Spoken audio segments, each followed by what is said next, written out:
Oggi vi farò vedere questi prodotti completamente naturali, non testati su animali e appunto vegan, con un inci veramente spettacolare. L'ho anche constatato con appunto l'applicazione guardando prodotto per prodotto, a parte un po' di profumo, per il resto non c'è paraffina, non ci sono siliconi, non c'è veramente petrolio, non c'è niente.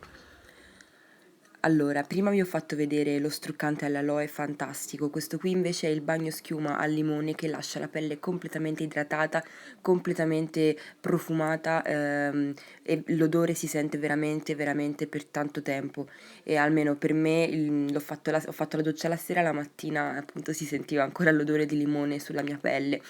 Anche questo appunto non è testato sugli animali, sono 200 ml di prodotto, il prezzo sia dello struccante sia di questo si aggira sui 2,50 €, comunque economico secondo me. Questo qui è un prodotto che io adoro, mi sono follemente innamorata di questa saponetta, anche questa qui è al limone appunto e c'è anche un retrogusto di aloe, anche questi come ingredienti completamente buoni, io la uso per struccarmi e anche per lavarmi le mani, ha un odore veramente fantastico, lascia anche le mani morbide, anche questa non è testata sugli animali, è veramente veramente fantastica. Eccola qui, con il suo packaging veramente veramente strano ma assolutamente fantastico, dovete provare questi prodotti.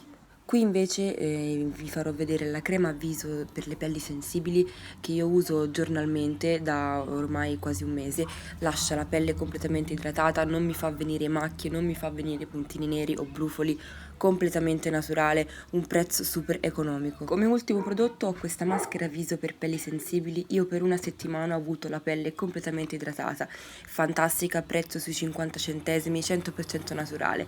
Ragazze, io allora vi saluto, vi mando un grossissimo bacio e ci vediamo al prossimo video. Ciao!